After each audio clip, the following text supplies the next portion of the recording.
안녕하세요. 조대현입니다. 카메라 앞에 섰습니다. 이게 저희 사무실에서 하는 건데도 카메라 앞에 이렇게 서면 늘 가슴이 떨리고 또 약간 긴장되고 기대도 되고 그렇습니다. 살면서 이렇게 가슴 떨리고 기대가 되는 일을 한다는 게 참 좋은 것 같습니다. 얼마 전 추석이었죠. 저도 내려갈 때는 한 6시간 걸렸는데 올라올 때는 한 7시간 걸린 것 같아요. 그래도 저희 형제가 3명인데 나머지 형제들이 다 외국에 있다 보니까 제가 가서 부모님 뵙고 좋은 시간 보내고 또 고향에 있는 분들 통해서 얘기도 듣고 그렇게 하고 왔습니다. 조대원 TV라고 얘기하기는 그렇고요. 그냥 제가 가끔 이제 페이스북이나 이렇게 지면과 사진으로는 소통을 해왔는데 그걸로는 좀 부족하다고 요즘 어떻게 지내냐, TV도 잘 안 나온다, 요즘은 왜 그러느냐 궁금해하는 분들도 있고 또 걱정하는 분들도 많으셔서 또 주변 분들 조언을 들어서 제가 그렇다면 이렇게 영상으로 좀 찾아뵙는 게 어떠냐 이렇게 주변 분들이 조언을 해주셔서 제가 몇 번이 될지는 모르겠는데 일단 일주일에 한 번이라도 이렇게 카메라 앞에서 여러분들하고 인사하고 제 근황 그리고 또 지금 정치권에서 일어나고 있는 현안들에 대해서 조금 나름대로 분석하는 그런 시간을 가졌으면 좋겠습니다. 제가 방송이나 또 유튜브에 나가더라도 아무래도 상대 패널이 있고 또 그 방송사 또 그 신문사가 원하는 기조가 있어요. 그러다 보니까 거기에 맞춰서 좀 이렇게 좀 제 생각을 이렇게 정제하고 약간 감추고 이렇게 해서 하는데 제 방송이니까 여기서는 제가 하고 싶은 대로 날 것 그대로 제 생각 평소 생각대로 그렇게 해보려고 하고요. 일단은 방송 시간은 현재 제가 유튜브 어카운트를 하나 갖고 있는데 회원이 몇 명 안 돼요. 한 몇백 명 정도밖에 안 되는데 그렇기 때문에 지금 제가 물어보니까 이 구독자가 1000명 이상 돼야지 실시간으로 질문을 하고 댓글을 달고 답변을 하고 이게 가능하다더라고요. 그래서 일단은 조회수 1000에 넘어가고 그 다음에 구독자가 1000명이 넘어가서 실시간이 될 때까지는 그냥 일주일에 한 번 정도 우리가 이렇게 찍고 시간 될 때 찍고 이렇게 올리는 걸로 그렇게 하겠습니다. 제 편한 대로 하겠습니다. 그냥 일단 제가 첫 방송은 뭘 해야 될까 이 생각을 해봤는데 지난 월요일날 KBS 라디오에 사실은 제가 출연했죠. 정확하게 말하면 지난 목요일날 녹음을 했고 그 녹음된 내용을 이제 방송을 했는데 추석 특집이다 보니까 영상으로 이렇게 남기지 않았어요. 그래서 대부분 분들이 추석 기간에 이제 가족들하고 계시다 보니까 그걸 못 봤다고 이제 얘기를 하시는 분들이 많아서 그때 어떤 내용을 가지고 얘기를 했는지 거의 중요한 내용들이 좀 있으니까 그 내용 가지고 오늘 간략하게 말씀을 드리도록 하겠습니다. 가급적 방송은 이제 30분 안에는 끝을 내려고 하고요. 보통 한 15분에서 30분 사이가 되지 않을까 이렇게 예상을 해봅니다. 그때 KBS에서 이제 준 콘티를 보면 주제가 뭐였냐면 각 대선 후보들, 그러니까 서열로 따지면 국민 지지율 넘버 1, 2, 3, 4 각당 2명씩이죠. 이재명, 윤석열, 홍준표, 이낙연 이 네 후보에 대해서 우리가 장점, 단점 그리고 각 당에서 나온 분들이 그분들과 개인적으로 이렇게 갖고 있는 에피소드라든가 인간적인 면 이런 걸 좀 잠시 얘기하는 시간을 가졌고 그리고 좀 아쉽다면 한두 명 더 하자. 그래서 각 지금 4명 이렇게 유력 후보로 분류되지 않은 분들 중에도 기대하고 있는 후보 여야 한 명씩 이렇게 발표하는 거기에 대해서 얘기하는 시간을 한 2시간 정도 가졌는데 그 순서대로 그렇게 이제 말씀을 좀 드리면 일단은 그때 제일 먼저 했던 건 이제 이재명 후보인데 이재명 후보는 주로 이제 이재명 캠프의 대변인 역할을 하고 계신 여성분이 나오셔서 TV에 자주 나오는 분이죠. 그분이 이제 주로 말씀을 했고 저더러는 이제 장점에 대해서는 어떻게 생각하느냐, 단점에 대해서는 어떻게 생각하느냐 이렇게 묻기에 제가 생각하는 이재명 후보의 장점이라면 어쨌든 뚝심, 악력, 패기 그리고 저는 그 인간미가 나는 몇 안 되는 정치인 중에 한 명이다. 이렇게 좋게 평가를 했어요. 뭐 굳이 나가서 칭찬해주면서도 민주당 쪽 사람들은 우리 당 처음에는 장점을 얘기하고 단점을 하기로 해놓고 그 장점 얘기하는 시간에도 단점을 막 얘기하던데 저는 그렇게 하진 않았고요.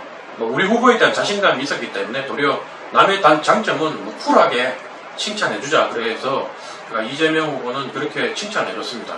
그리고 이재명 후보의 사실 오늘 이렇게 만든 거는 좀 파격적인 공약 같은 거, 기본소득, 기본 주택 이런 것도 있지만 우리가 생각할 때 수술실에 CCTV 설치하는 거, 이거는 우리 당에서는 반대하는데 저는 찬성이에요. 제가 개인적으로 수술을 몇 번 받아봤고 그때마다 또 가족이 또 어릴 때 우리 고모집 딸이 수술 중 어린아이가 심장수술하다가 사망했는데 지금 생각하면 정말로 의료사고임에도 불구하고 그 어린 생명이 한 번도 제대로 우리가 거기에 대해서 소송 한번 제기해보지 못하고 무지하기도 하고 또 슬픔에도 잠겨 있었는데 그러다 보니까 그 병원에서 하자는 대로 일방적으로 해서 수술비 안 받는 걸로 그냥 끝을 냈는데 지금 생각하면 너무 화가 나고 안타깝고 그런 경험이 있습니다. 그래서 수술실 CCTV 설치하자 이런 부분들이라든가 그 다음에 이재명 후보가 얘기한 것 중에 여러분 잘 모르시겠지만 과태료 벌금을 소득에 따라 차등해서 부과를 하자. 저도 일산 이쪽 살다 보니까 이 자유로 쪽에 밤 되면 오토바이나 자동차 고급 스포츠카들이 시속 150, 200km 달리면서 위협하는 다른 운전자들을 위협하고 이런 경험을 몇 번 겪은 적이 있는데 그 부잣집 애들이거든요.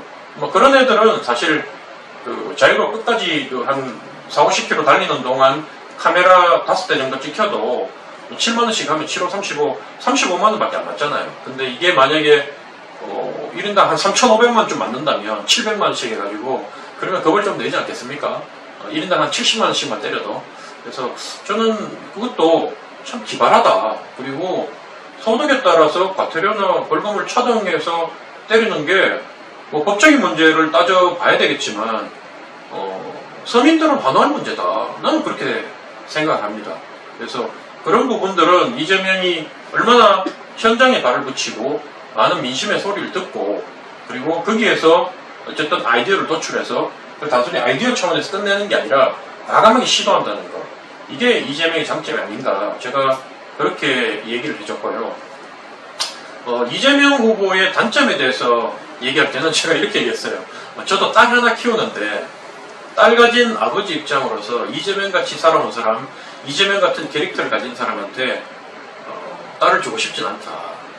그 말은 그게 바로 사실은 우리 일반 국민들 보통의 정서를 갖고 있는 분들이 바라봤을 때 이재명 후보에 대한 강한 거부감, 또 현재 20대 여성들, 나이가 젊을수록 여성층에서 이재명 후보가 표를 얻지 못하는 지지를 받지 못하는 가장 큰 이유가 아닌가. 저는 그렇게 분석을 한다고 얘기를 했고, 나라가 정상적이고 코로나 때문에 이렇게 국민 경제가 어렵고 국민들이 삶이 이렇게 팍팍하지 않다면 과연 이재명 같은 캐릭터의 후보가 대통령 후보가 될 수 있을까? 민주당의 1등 후보가 되면 또 저렇게 지지율 1위를 달리고 있을까? 나는 이렇게 생각한다. 이렇게 얘기를 했어요.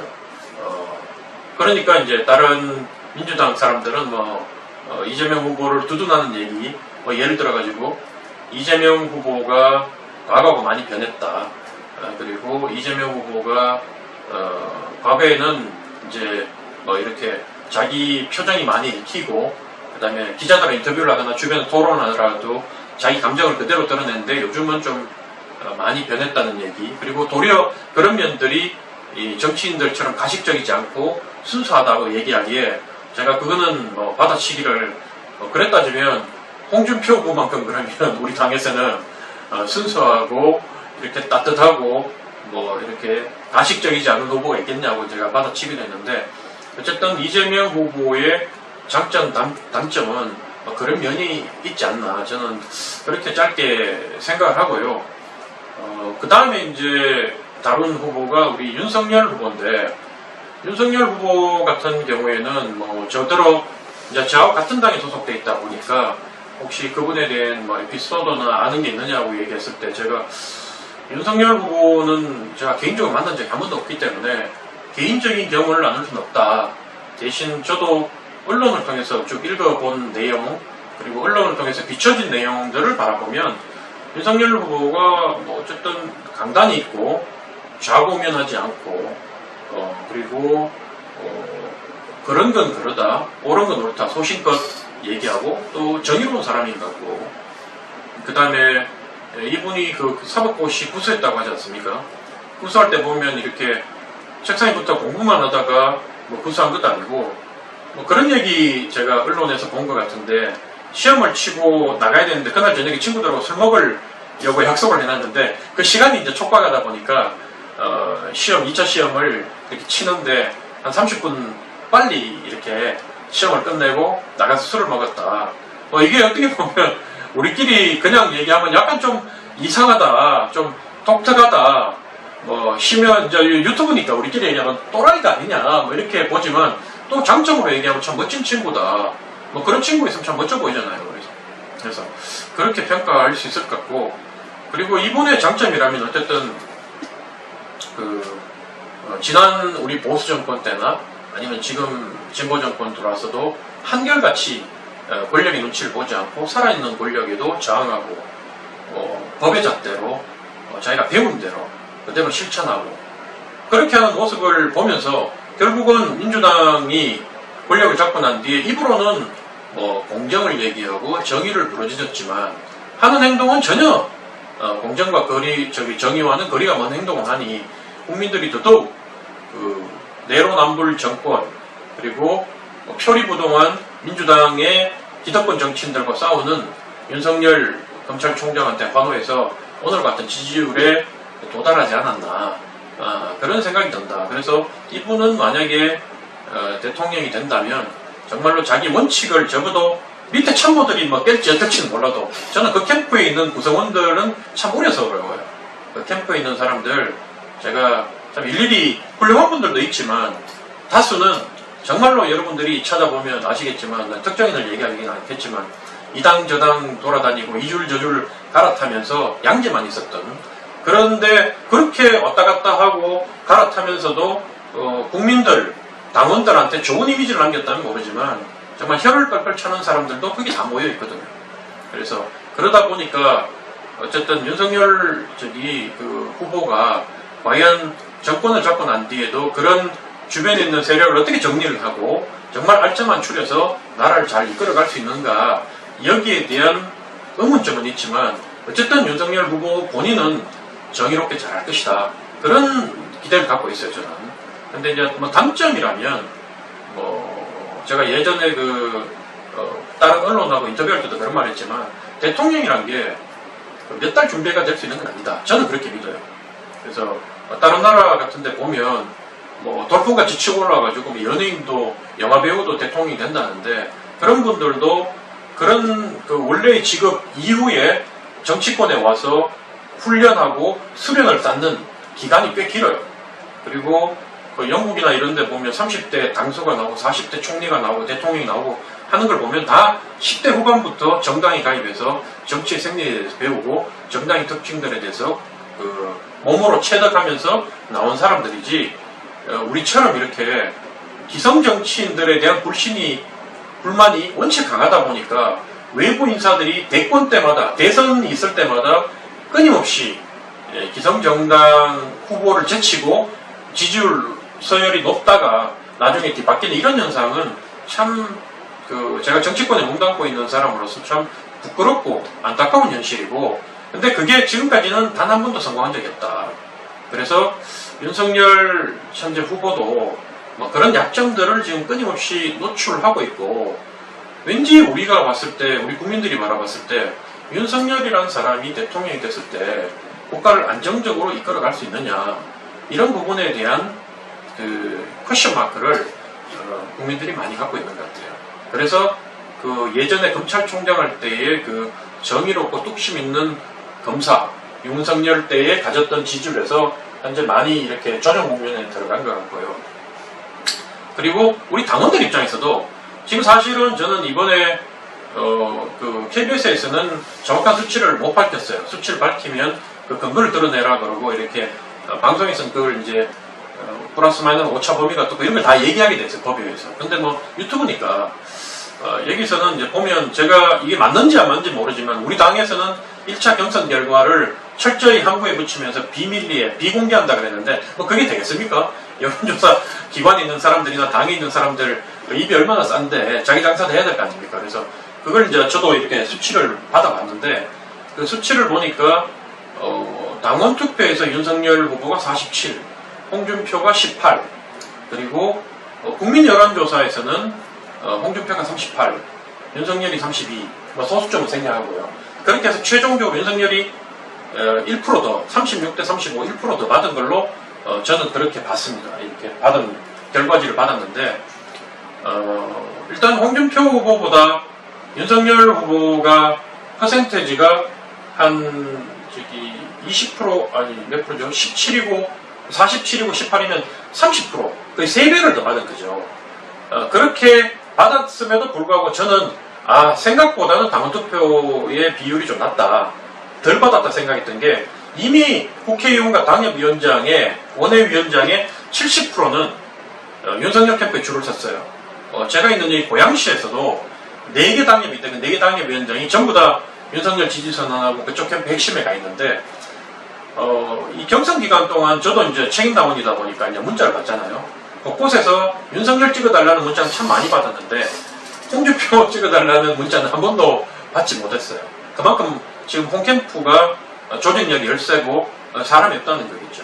대구 경북에 있는 그 의원들도 단 한 명도 지금 홍준표 캠프에 가지 않았다고 얘기할 정도로 열세인데 그럼에도 불구하고 국민 여론조사에서 6%로 해서 1% 차까지 갔다는 것은 홍준표의 정말 돌풍이고 선전이다. 그리고 윤석열 캠프는 좀 위기다. 저는 그렇게 분석을 하고 있습니다. 그래서 우리가 이제 일반 국민들은 자기 마음을 한번 이래 지지를 주면 이거 마음 바꿀 때가 시간이 좀 걸려요. 저는 이미 뭐 우리가 보잖아요. 국정원 정치 공작이냐 아니면 고발 사주냐. 우리는 우리는 국정원 정치 공작이라고 얘기를 하고 저쪽 사람들은 검찰의 고발 사주라고 고발 사주 의혹이라고 이렇게 규정짓고 세력 싸움을 하는데 그것도 여론조사한 걸 보면요. 이게 정치 공작이라고 하는 게 43%.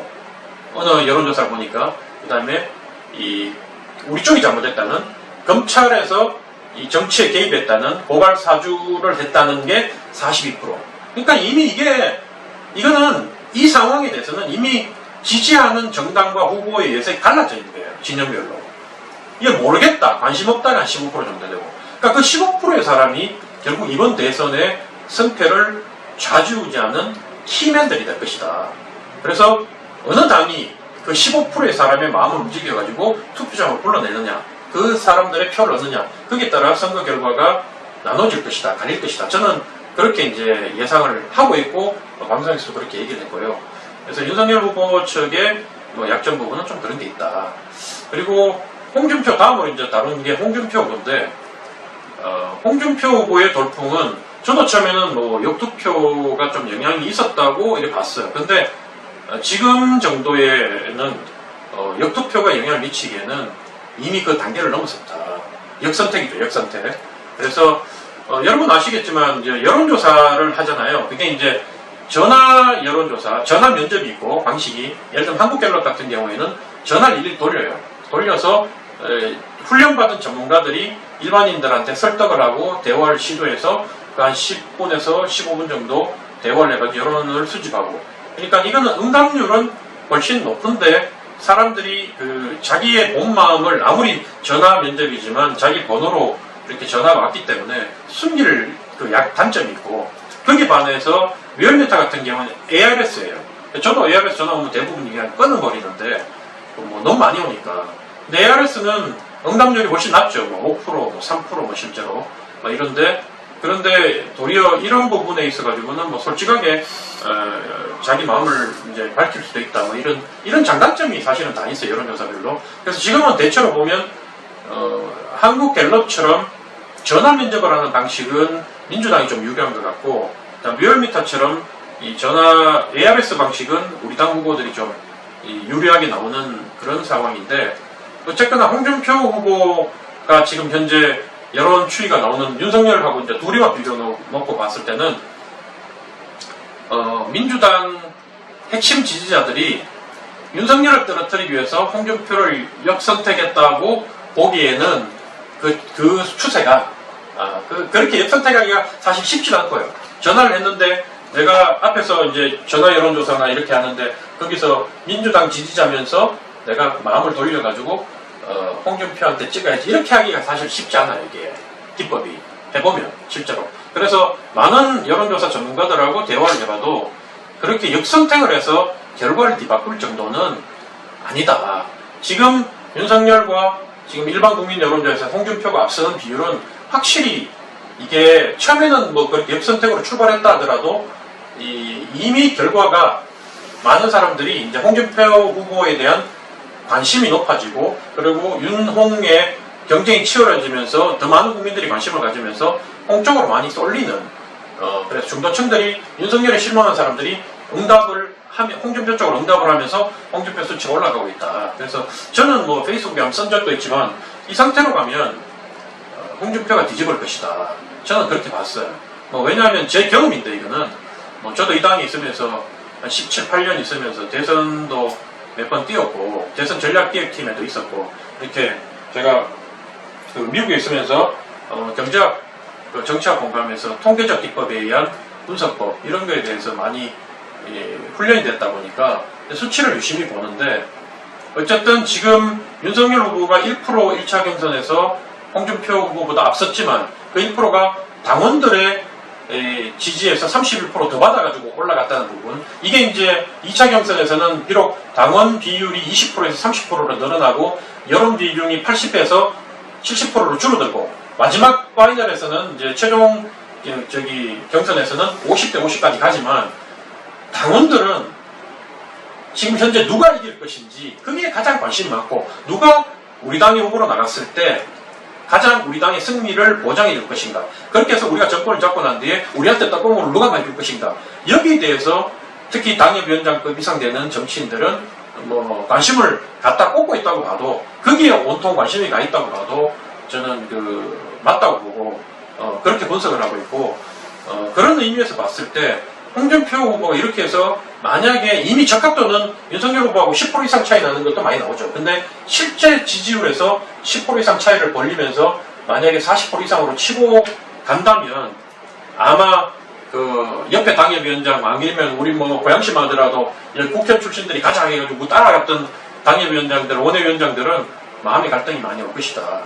지금 1차 경선 때는 우리 윤석열 지면 우리 다 죽는 거야. 홍준표 되면 우리 다 죽는 거야. 홍준표 알지? 그 스타일. 반드시 정치 보고 갈 거야. 이렇게 해서 표단석을 했음에도 불구하고 그렇게 악착같이 표단석을 했는데도 50%를 못 넘었는데 이게 만약에 윤홍이 일반 국민 여론조사에서 차이가 더 벌어지게 되면 그게 한번 무너지는 거. 당원들의 표심이 무너지는 거는 뭐 순간이다. 저는 그렇게 지금까지 경험적으로 그렇게 제가 배우고 지금 알고 있습니다.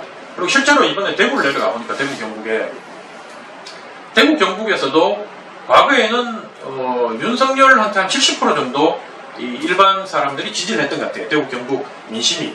왜냐하면 기존에 있는 뭐 유승민, 홍준표 이런 분들로는 도저히 정권 교체가 안 되니 이대로 문정권 제대로 놔둘 수는 없는 거고 그건 뭐 죽기보다 싫으니까 정권을 바꿔야 되는데 오로지 이제 정권을 바뀔 수 있는 사람은 윤석열밖에 안 보이고 뭐 그러다 보니까 대구 사람들이 옛날에 이준석 이번에 당대표 될 때도 압도적으로 밀어준 게 뭐냐면 야 준석이가 알고 봤더니만 엄마 아버지가 대구래.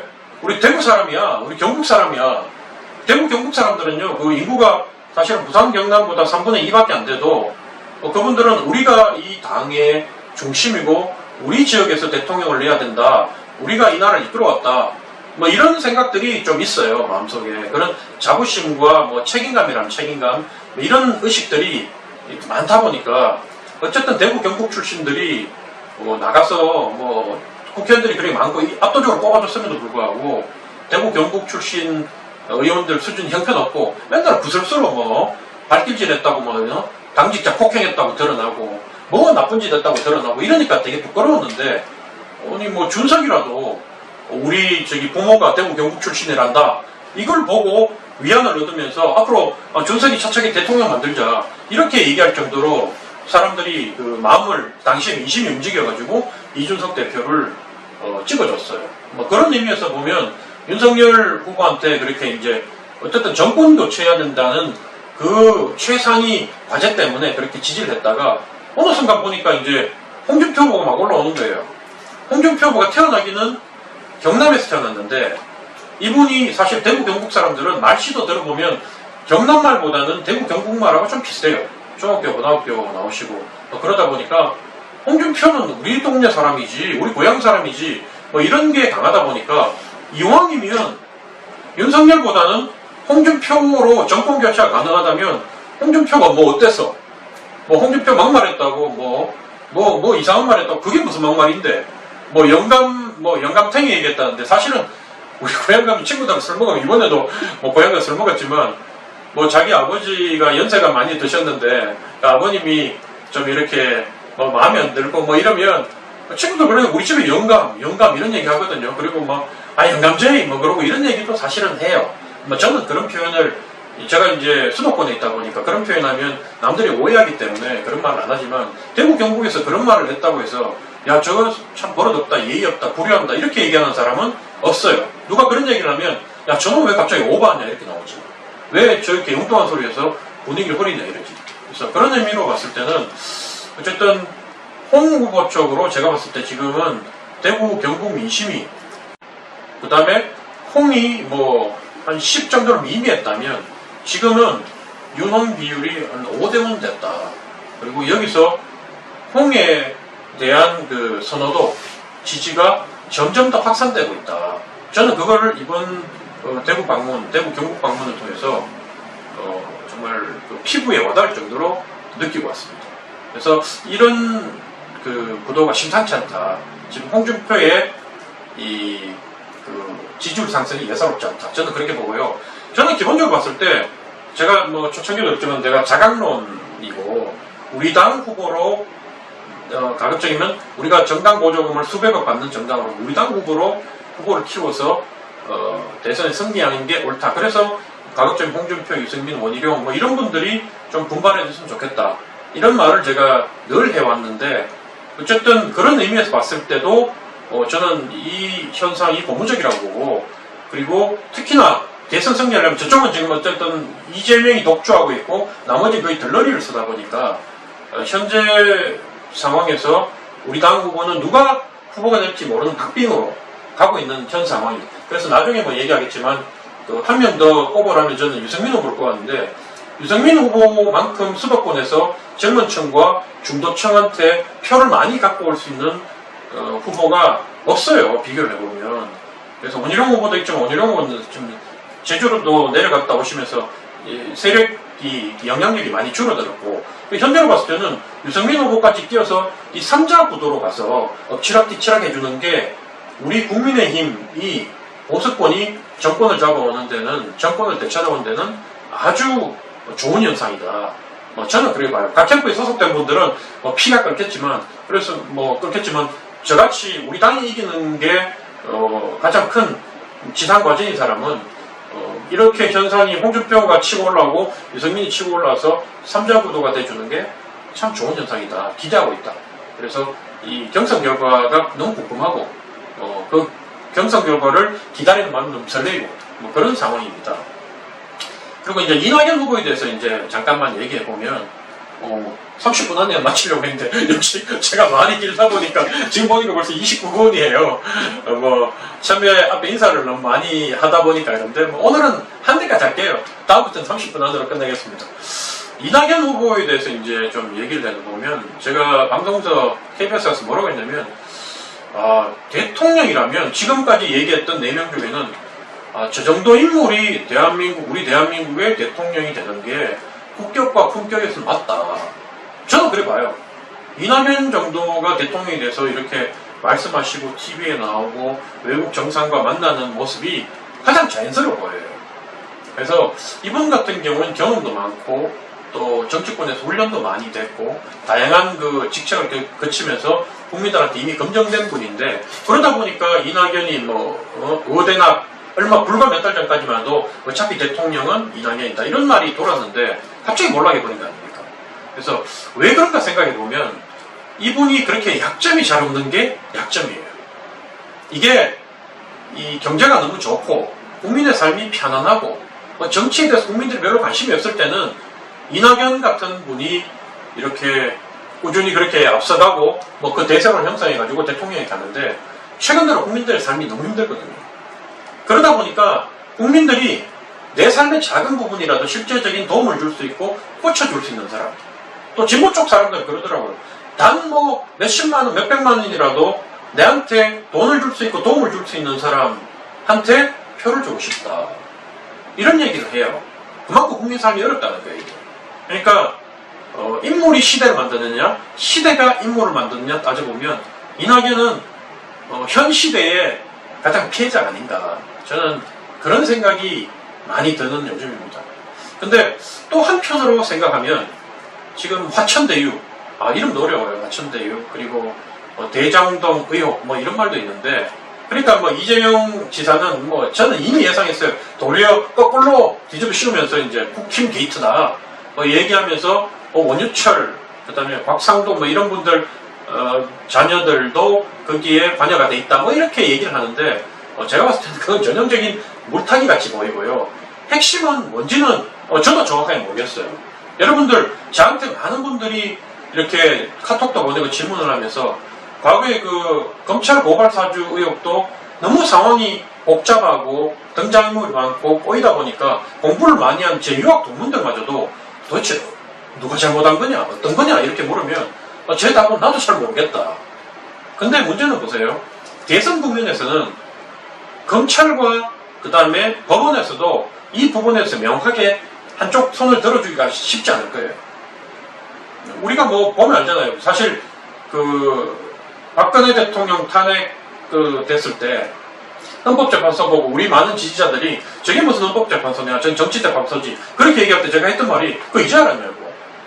국민 다수가 원하면 3분의 1 국민이 원하면 헌법도 바꿀 수 있는 나라야 이 나라가. 그러니까 헌법이라고 법이라고 이게 영원한 게 아닌 겁니다. 더 많은 국민들이 힘을 뭉치고 의견을 모으고 힘을 뭉쳐가지고 요구하고 행동이 났으면 헌법도 바꾸는 거예요 이게. 정치인들은 그 전까지 위임받은 권한 내에서 그 시간과 그 법의 테두리 안에서 힘을 쓰는데 그 힘이 강해 보이지만 우리 국민들은 봤잖아 이게. 정권도 무너뜨리는 그 경험을 우리 이미 국민들이 했기 때문에 사실은 지금 현재로 바라봤을 때는 법원에서 이런 유력 후보 한 명을 또 정당을 이렇게 죽일 수도 있고 살릴 수도 있는 이런 판결을 대선 기간에는 저는 안 할 거라고 봐요. 대장동 의혹도 저는 그렇게 봐요. 이 부분도 각 쪽에서는 정치권이 청문회 하는 게 아니잖아요. 청문회 같으면 세워놓고 뭐 그냥 두들겨가지고 실토하게 만들든지 사람을 바보 만들기도 하는데 정치권은 한 명이 뭐라 얘기하면 이쪽에서는 헛소리 하지 마. 그리고 니들이 더 잘못이야. 이렇게 까버리기 때문에. 거기다가 또 적어도 40%의 국민들은 이 뒤를 맞아. 우리 편 말이 맞아. 우리 편 말이 맞아. 이렇게 돼버리니까 이게 답이 없는 거예요.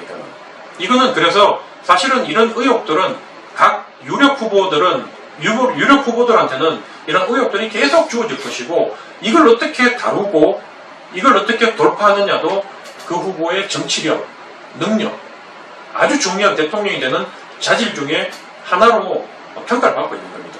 그래서 저는 어쨌든 근데 이제 중요한 건 뭐냐면 이 대장동 의혹이 우리는 의혹이 있다고 보는 거죠.